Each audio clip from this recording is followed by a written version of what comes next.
Good morning, everyone. Welcome to Decibel Dialogue. And today we're going to talk about something that is on the hearts and minds of so many people in Austin, and that is the closure and consolidation of some schools here in the Austin School District. So we invited on Geronimo Rodriguez, who is the Austin School Board President, to shed some light on where we are in the process, parents' concerns, and also the next steps. So welcome. Thanks for being with us. Thank you. Thank you. Happy to be here. First, let's set the big picture. And we also want to say that Geronimo, full disclosure, is also a member of the KLRU Board of Trustees, and we appreciate your service on the KLRU Board as well. We're on the front lines of education, too. Yes. I guess yes, you know that. You are. Why did this decision need to be made at this time to close and consolidate 12 schools, and what were the criteria that went into that decision? Sure. I think for a lot of folks, you have to put this whole school changes proposal into context. First of all, the consolidation closures are probably about a fourth of all of the proposed changes. I think even before you do that, you've had a community that 2 years ago supported a $1 billion bond package for at 72% of the 72% of the voter support. We have last June provided a 6% across the board pay raise to all of our employees, and 7% for all those 5% or above. I think that's teachers, librarians in particular. What's important is that it's time to make sure that we're not putting our money into buildings, but we're putting it into programs that actually give educational outcomes for every child in our community, so that there are good schools in every part of our community. So one of the big themes that I've seen bubbling up throughout these public hearings that you've had in community forums in the various areas and schools that are proposed to close is equity.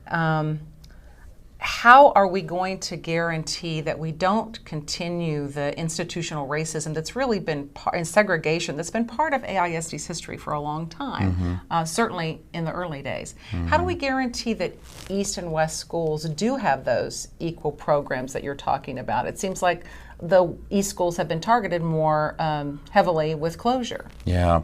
You know, I think Austin School District mirrors Austin's history. And a lot of us have gotten educated about the 1928 master plan. And we might want to tell people what that was. I'm sorry, that's a City of Austin master plan to move, in particular the African American community, from the west side of town to the east side of town, creating a divide around I-35 that has really been a part of our history for a long time, where that has become the economic divide and the racial divide as well. I think for us, the time is now. There's a sense of urgency around all these consolidations. And what's interesting to me is that as a board, our governance role is really important. And to me, that governance role is that we have 9 individuals on the board, all representing different parts of the community, that have created the space for the administration to be bold, to propose ideas, to then go to the community and get input so that we can co-create the world that we want to, a world where there are good schools in every part of town, a world where individuals like myself and others that are diverse are not the exceptions to the rule, but are the rule around a system that provides equitable outcomes for everyone. Whether you want to, as a parent, if you want your child to go to college, if you want your child to have a career, if you want your child to be prepared for life, your zip code shouldn't matter about your health outcomes, and it shouldn't matter about your educational outcomes either. I think a sense of urgency is what we have with this plan, where we're moving 10,000 low socioeconomic students into new schools, where we're spending $150 million of a $1 billion bond package in new schools in East Austin, and more importantly, where we're putting in programs to improve educational outcomes and changing the way we are doing our educational system. When you open a school from 6 a.m. to 6:30, you know who you're helping the most? The working poor, who can get to these schools, drop off their kids, and then go to their second or third job. There's so much, I think, interest in equity. The real question is, do we have the courage to act on it now? And it's not going to be perfect. And I think what I really appreciate about the administration and the board still considering the proposals is that it's a multi-year effort. It's a journey. It's not like it's a one vote and we're done. It's like we've checked off the box that somehow equity is done. It took decades to get to where we're at. It's going to take decades to get out, but there should be a sense of urgency around it. So do you feel like this proposal goes far enough to address those historical inequities? You think over time these programs and the way things are going to be laid out will indeed achieve that equity that Austin schools have not in the past? And also, is busing part of the equation? Because how are you going to make sure that the West Austin schools don't continue to get better programs and better teachers? Yeah, that's a great question. The honest answer is, I don't think I know, I don't think we know. What we do know is that, for example, in 30 years, by 2050, the majority of the population in every age group other than 65 and over will be Hispanic. What we do know is that the system that we have today is not getting us the educational outcomes to reach the 60 by 30 plan that the Texas Higher Education Coordinating Board has, which, just to explain that, there's not going to be enough individuals with educational attainments to ensure that we have enough individuals to take those jobs on. It's a workforce. Yeah, and I effort. can flip that around and say, you know what, in Austin, and thanks to KLRU, and AISD and ACC and other educational institutions, we are trying to connect our local community to high demand careers that allow them to afford to continue to live in Austin. Absolutely, there's going to be change, and change is hard. Absolutely, there's going to be a transformation in the way we think about our children and the unconscious bias that all of us have around how we look at a student and their abilities and not as a deficit. There is so much going on, I think, in the world that, for me, giving the space to the Austin School District to ensure that we're at least moving and going to this journey, like part of me, Judy, I can't believe it's 2019 and we're having the conversation about starting the journey about equity in a systematic, institutionalized way. There have been parts that have happened along the way, but I think it's time to have a systematic, institutionalized way that is all about learning, failing fast, learning fast, and pivoting and making sure that we're co-creating the proposals with the community, not at the community. I think that's really important. So you've held a series of community forums, and I was a little overwhelmed with a number of questions that came in from our Facebook followers, and we're going to try to get to at least 5 or 6 of them. We've got about 15, 20 more minutes.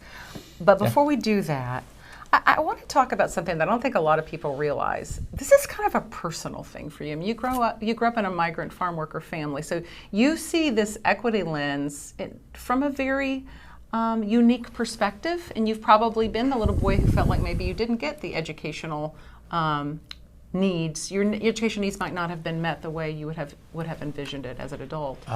Yes, I try to be consciously aware not to bring that truth about where I came from, but not let it overwhelm me sometimes.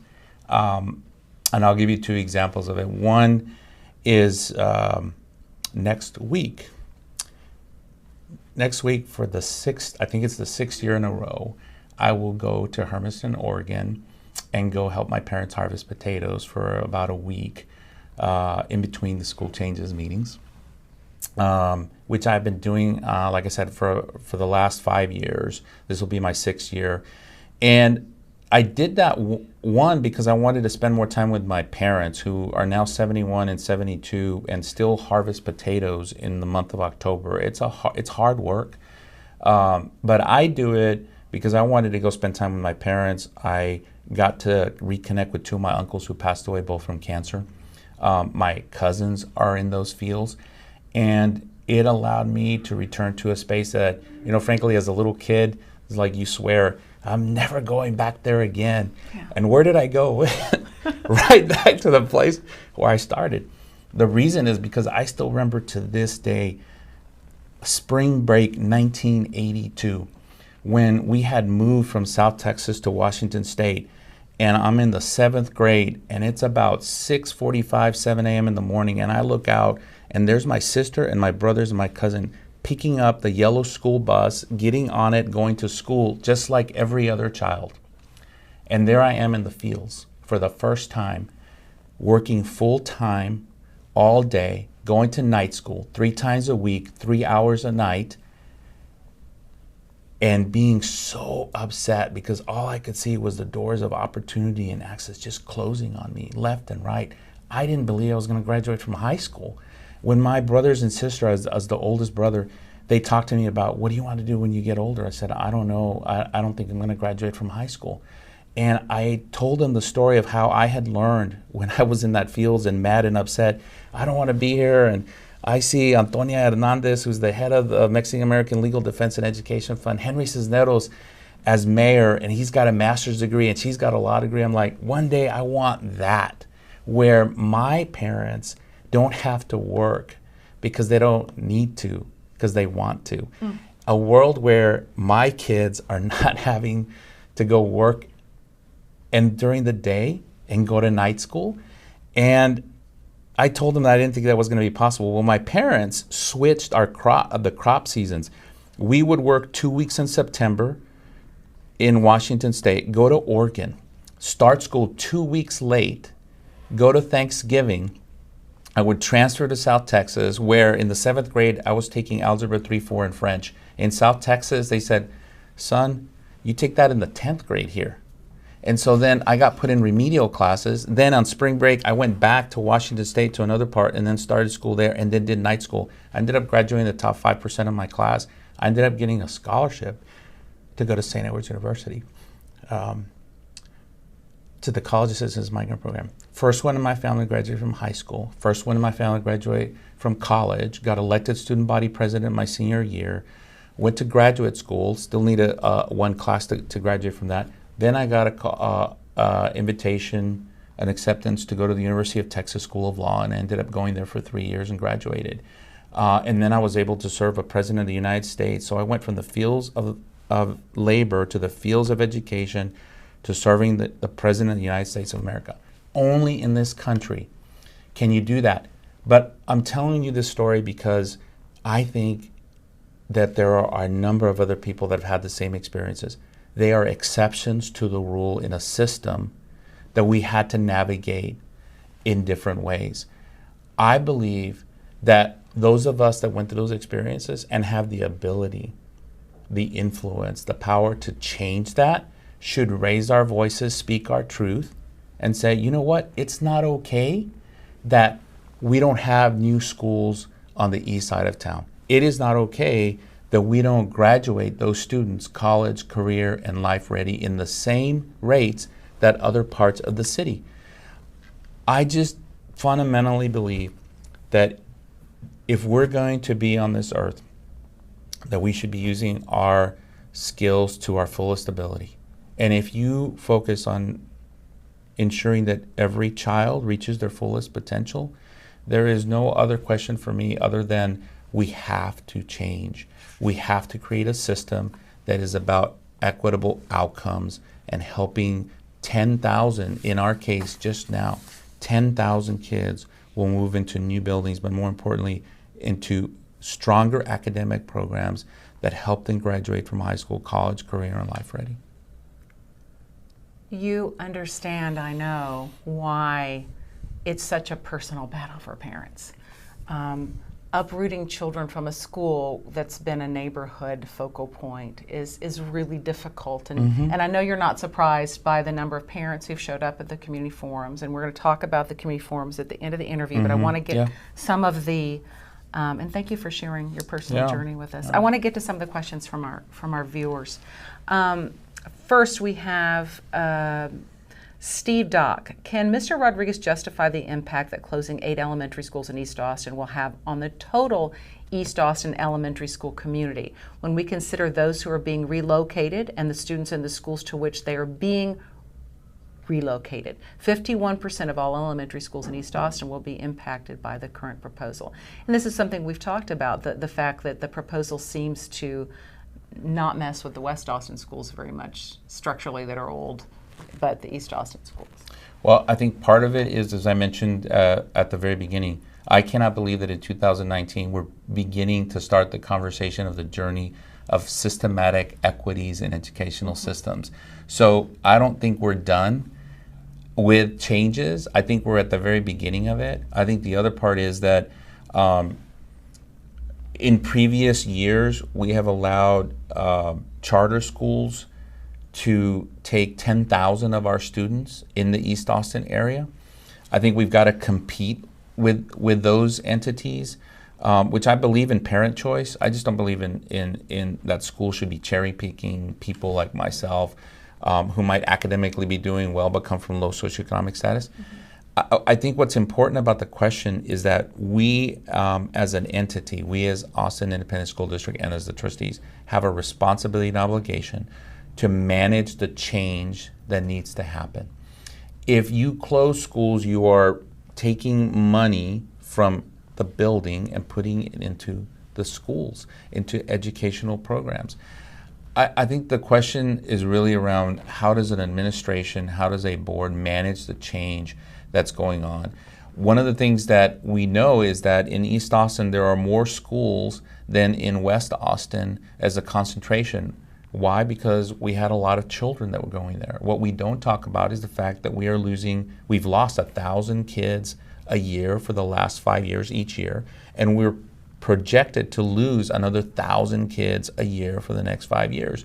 So it's important to understand the context and the change that's going on and managing it and respecting those feelings and managing that, because at the end of the day, I think about these things of me talking to my parents who had a 6th grade education, 11th grade education, and some of these parents have much higher education. It's really about what do you want for your child? And what is it that we're holding on to?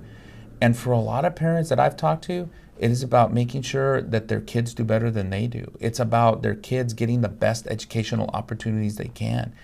And this consolidation and these changes, I don't think anybody likes to consolidate and change. I think it is a reality and close. I think the reality and repurposing those schools for community needs. I think the reality is that we need to do that. And I don't think we want to do that, but I think it's a necessary part of the process to ensure that we're creating an equitable educational system for every part of our community. Here's an interesting question that piggybacks well on this. It's from Emily Chancellor, and she said, how will the district ensure schools slated for closure in a few years maintain staffing and resources for the students who are there in the meantime? I mean, no one wants to feel like they're in limbo. She says, I'm concerned teachers and administrators will find new jobs and fear they'll lose their jobs in consolidation, leaving our kids with instability. Yeah, I think that uncertainty is very unsettling for parents and students. Absolutely. It's unsettling for a lot of us. I think change is unsettling.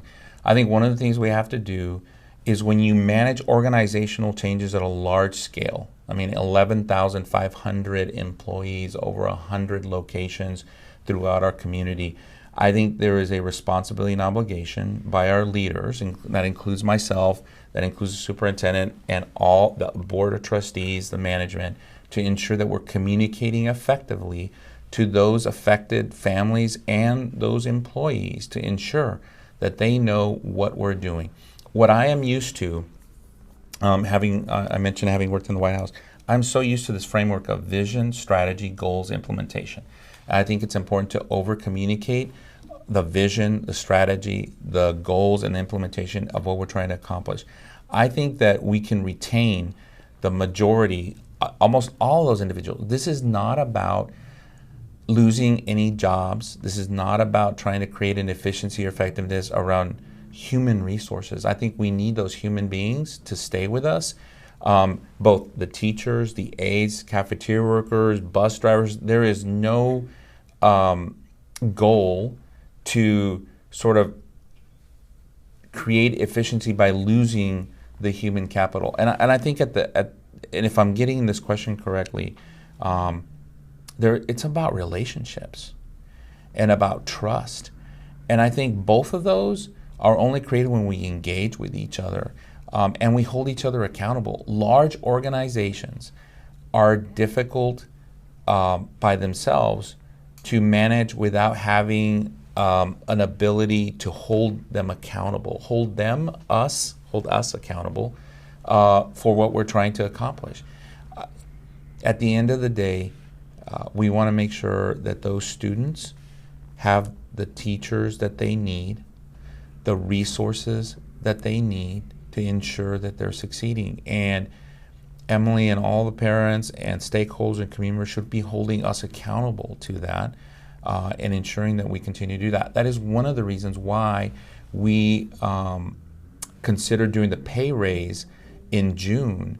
Not only was the legislative session over and they had given that money, but we also doubled the amount of it. It's the largest pay raise in the history of the school district. One of the reasons is because we want to retain all of our good teachers. All of our teachers are good. We just want to make sure that we are training, developing, and focusing them on the students that we have and their educational outcomes.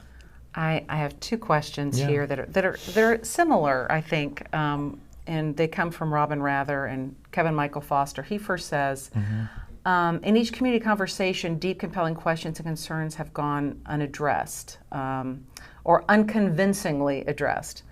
And I keep hearing this phrase from a lot of the questions. Will this be a sorry, not sorry tour where these community concerns do not change the outcome?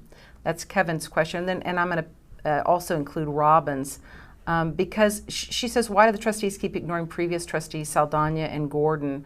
Because they had a lot of very strong opinions about equity issues. Do you feel like that path has been considered at all that they recommended? Well, let me take Kevin's question first. I think, what was the word, unconvincingly? Well, sorry, not sorry. A lot of people are calling this the sorry, not sorry tour, and then concerns have gone unconvincingly addressed. Well, I think unconvincingly addressed is an opinion, which is okay. I respect that. I think for me, as a board, we have to hold the administration accountable for answering those questions. And I don't think you have a board that's going to be voting for something if they don't have an answer. So I think part of it is the process. The administration has provided school change proposals. They've gone out to the community and answered a lot of questions or tried to answer questions. And also, I think for those that have not answered, we as a board have asked the administration, we got to have all these questions answered before we actually vote. And these are proposals. So they're going to be tweaked. They're going to be taken into consideration. And I don't disagree with Kevin that at the end of the day, there's mistrust of the system, of the institution, and there's also mistrust about whether or not we're really focused on the educational outcomes. And I think that the community should be holding us accountable. I know I'm holding myself accountable to ensure that, at the end of the day, if we don't have educational outcomes, we've got to move and change and pivot. And that is the world we're living in. What I don't support is the status quo and staying with what we have.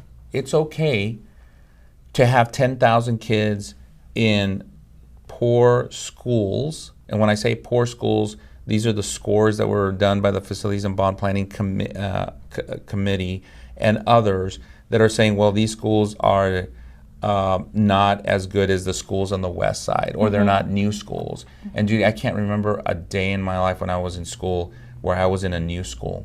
I really want to know what that feels like, because I think the building itself is a part of it, but also the individuals inside of the building, which is why I'm so happy that we have a new chief equity officer who, one of the school changes is cultural proficiency training for the entire district. And you had a meeting on that last night, We right? had a 3-hour meeting last night around the issue of cultural proficiency. And the bottom line for me on it was either you perpetuate a racist, discriminatory impact system, or you're an anti-racist and you support policies and procedures that will get you the educational outcomes around equity for young students in our community. I think that's such a fundamental question. going to Robin Rather, you know, why? Yeah. I know that former trustees Saldana and Gordon were very vocal about a path that they saw as a way to remedy some of these inequitable issues in East Austin schools. Do you feel like any of that has that been left out of the conversation, or do you feel like this particular plan incorporates any of that? I think absolutely it incorporates a lot of their advocacy around this area. For example, the chief equity officer. We've never had one. This is the first time in the history of the school district we have a chief equity officer. Now, she will tell you, and so will I, that there's no one person or a silver bullet that's going to just solve everything. And she will tell you that, and I've heard her say that she is a coach to our leaders. This is a journey, and it's absolutely right. This is a journey that will continue on for decades. I think that Trustee Gordon, Trustee Saldana, and a number of other trustees who have reached out and offered to be of help have said, you know what, let's co-create the world we're living in. This is just the beginning. And so while not every single idea will be just, you know, for me, there's an old saying about not letting perfection be the enemy of good.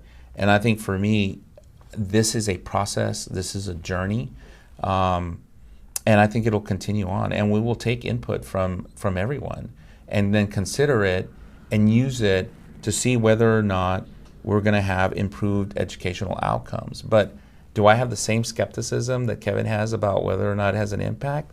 Absolutely. Do I have a concern about whether or not we're doing the right thing at the right way at the right place? Absolutely.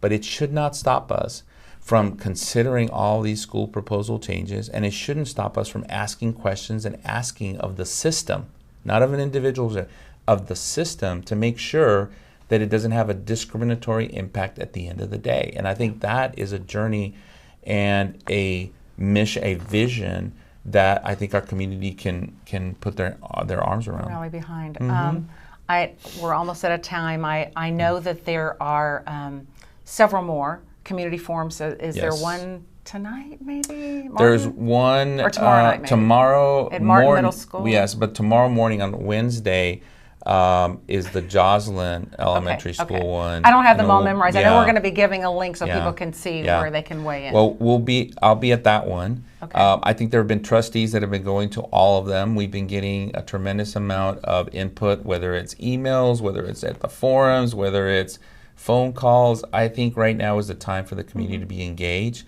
raise questions, raise ideas. There's some great ideas out there about how we institutionalize systematic ways of ensuring equity across the system. So I want to end with something. I was speaking earlier with Sharonda Robinson, who's been facilitating a lot of these conversations. Yeah. And I also heard from Robin Rather, and I liked what both of them said, and it's very much on the same way. Robin says, what do you feel the trustees need most from those who care? And the other thing that Sharonda said to me was, we need to really listen to each other moving forward. So what do you need from the community as we have many more of these community forums before any vote is taken in November? What do you need from the folks watching, and how can we do a better job really listening to each other without judgment? Well, I think that one of the things is that the board has over the last year or so, the last couple of years, modeled and expected a culture of dignity and respect where we can have these kinds of conversations. I think the board needs intentional, thoughtful feedback about where we are in the process. And I think, frankly, the other part is, as individuals, we have to speak our truth. Both the community has to speak their truth about what they are thinking as individuals and as a community. And I think the board, too, is in a reflection, thoughtful, intentional listening mode to understand where our community is, but also I think needing the space to ensure that we are looking at how are we going to do the right thing and ensuring that every single student has an opportunity and access to education, to ensure that they either, again, go to college, get a career, make sure they have life skills. I think that's important, and I think for a lot of us, it is this space of reflection and listening that's really important around this time. So if you do want to weigh in on the school district's plan to close and consolidate a dozen schools, there is going to be a link on the comment section of the remaining meetings. There are many more left. There are many more. Mm-hmm. And we appreciate so much you giving. I know that you are a busy person. We appreciate you coming and speaking your truth about where we are with all of this. It's a painful and difficult thing for parents. And I remember as a parent of AI and AISD, nobody wants their school to close. You know, nobody wants their kid to have to endure that uncertainty. It's a difficult thing. But I guess what you're saying is you feel like the district's on the right path towards rectifying some of those injustices that have happened in the past? I think so. I think the one thing that I can think of is that we need to have a mindset of abundance, not one of deficit. When I look across the district, I see a district of schools. I think there is a vision by a lot of the community and the board to be Austin's school district for every single student, for every single child, for every single parent. And I think we're on that journey. Thank you, Geronimo Rodriguez, President of the Austin School Board. Thank you to everyone who wrote in questions. I'm sorry we didn't have a chance to get to all of this. We will see if President Rodriguez will come back and talk with us again, maybe when this is a little more forward in the process. Anytime. And make it a great day. Thanks for giving us a little bit of your time this morning.